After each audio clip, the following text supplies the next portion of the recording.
भानगढ़ दुर्ग भारत के राजस्थान में स्थित 17वीं शताब्दी में निर्मित एक दुर्ग है। इसे मानसिंह प्रथम ने अपने छोटे भाई माधो सिंह प्रथम के लिए बनवाया था। इस दुर्ग का नाम मानसिंह के नाम पर ही रखा गया है।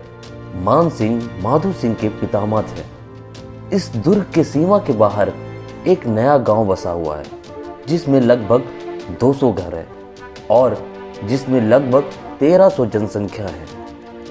भानगढ़ भूतों का गढ़ कहलाता है। राजस्थान के इस गांव में आज भी शाम ढलते ही लोगों की आवाजाही हो जाती है बंद। स्थानीय निवासियों के लिए अभी भी यह भूतिया है। भानगढ़ का किला भारत के सबसे भूतिया स्थान के नाम से जाना जाता है और यह किला तभी से शायद सबसे बड़ा अनसुलझा रहस्य बना हुआ है। रहस्यमय होने के वजह से ही ये लोगों का ध्यान अपनी ओर खींचता है। यहाँ की भूतिया कहानियों के कारण ही काफ़ी लोग ट्रैवलिंग लिस्ट में इसे सबसे ऊपर रखते हैं। और अगर आप भी इन यात्रियों में से एक हैं तो आइए जल्दी चलते हैं इस किले के अंदर और घूमते हैं इस किले में।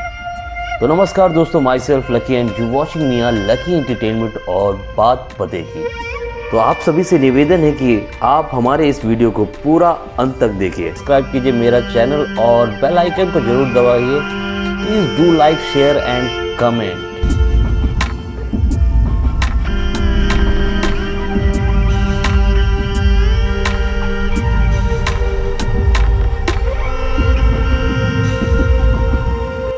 तो दोस्तों, जैसा कि आप देख सकते हैं कि यहाँ का नज़ारा देखते ही बनता है और इससे आप अंदाज़ा लगा सकते हैं कि जब इस महल का निर्माण हुआ होगा तो ये कितना खूबसूरत और आलीशान दिखता होगा। जब ये महल बनवाया गया था तो इसमें संगमरमर के पत्थरों के साथ साथ बलुआ पत्थर और पहाड़ी पत्थरों आदि का प्रयोग किया गया था। लगभग 500 साल पुराना यह महल पहाड़ियों पर बना हुआ है और यहाँ पर रात में रोने की, चिल्लाने की आवाज़ें भी आती हैं और कुछ व्यक्तियों के साथ घटनाएं भी घटती हैं।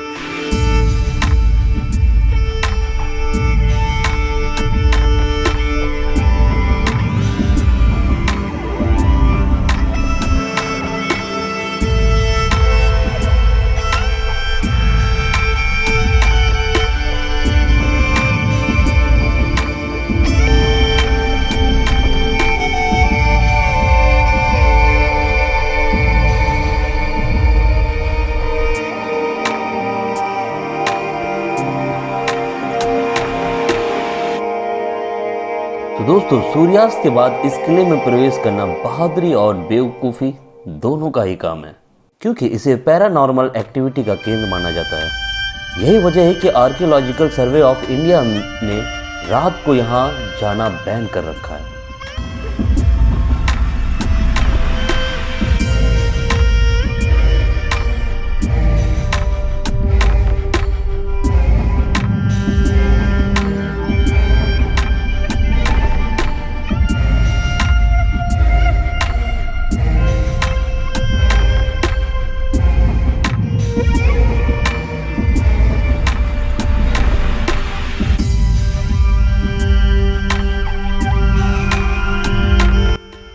इस किले के भूतिया होने के बहुत सारे किस्से और कहानियां हैं।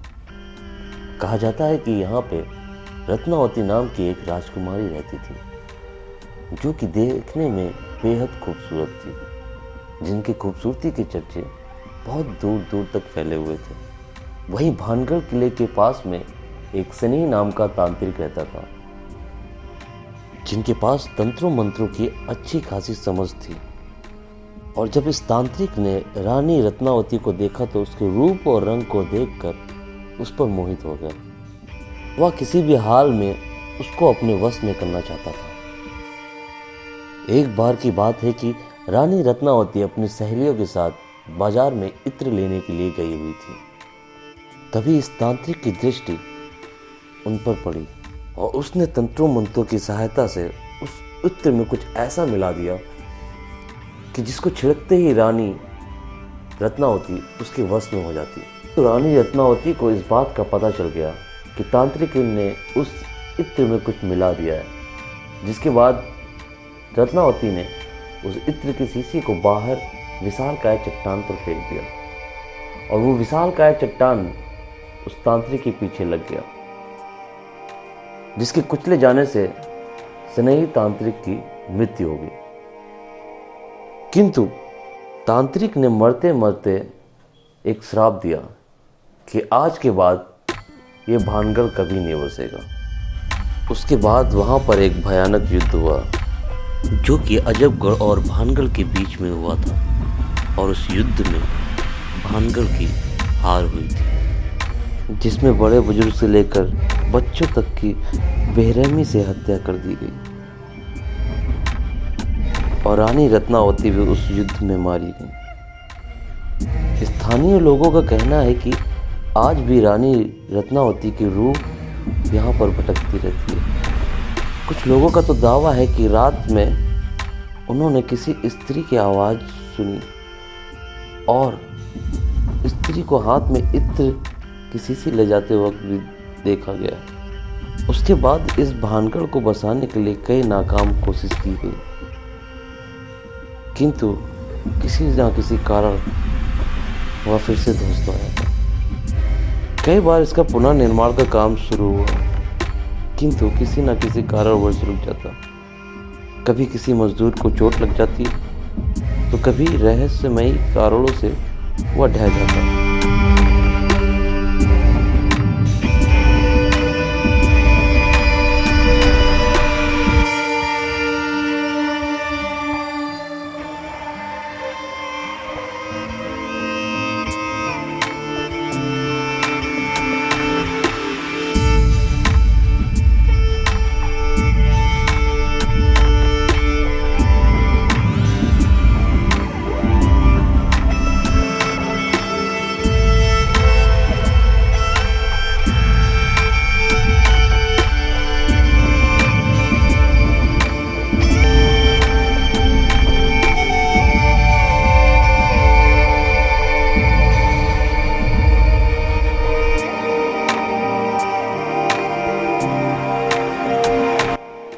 आज यहाँ देखकर यही लगता है कि उस तांत्रिक का श्राप सच हो गया है। भानगढ़ उसके बाद कभी नहीं बसा, और इसकी जो हालत दिख रही है, ये पत्थरों का टूटा होना, इतनी सुंदर इमारतों का टूटा होना, इतनी सारे खंडरों का होना, जो कि एक समय पर खूबसूरत नक्काशियों से बना आलीशान महल हुआ करता था।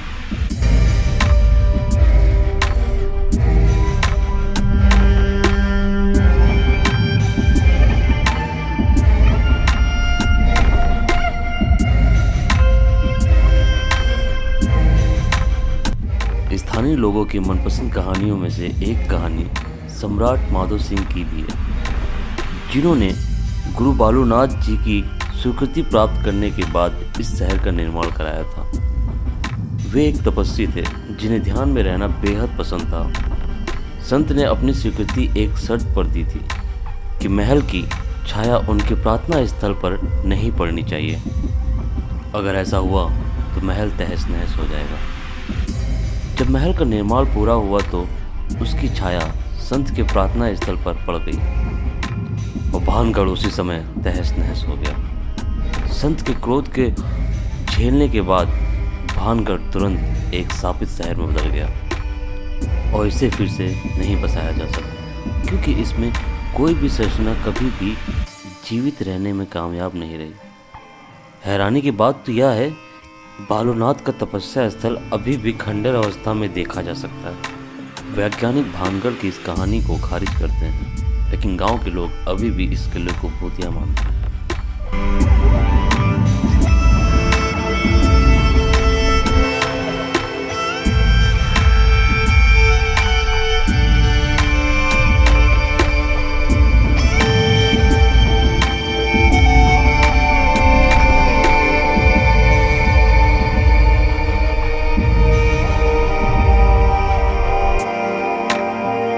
इस किले में कई प्रकार के प्राचीन मंदिर भी हैं, जिसमें भगवान सोमेश्वर, गोपीनाथ, मंगला देवी और केशव राय के मंदिर भी हैं।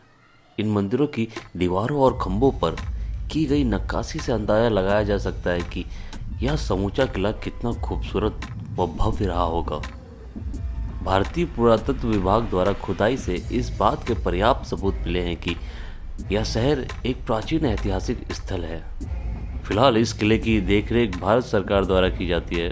पुरातत्व विभाग ने यहाँ आने वाले पर्यटकों को सख्त हिदायत दे रखी है कि सूर्यास्त के वक्त के बाद यहाँ पे कोई भी व्यक्ति ना आए। भानगढ़ किला प्रातः 9 बजे से लेकर शाम को 5 बजे तक खुला रहता है और जयपुर से इसकी दूरी लगभग 70 से 80 किलोमीटर है।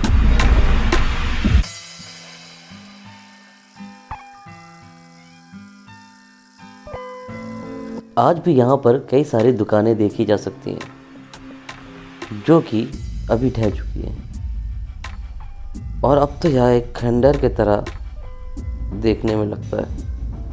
किंतु जब मैं आगे गया तो मैंने देखा कि यहाँ पे बहुत सारे खंडरों में एक दुकान अभी भी सही सलामत है, जिसको देखकर उस समय की बेहद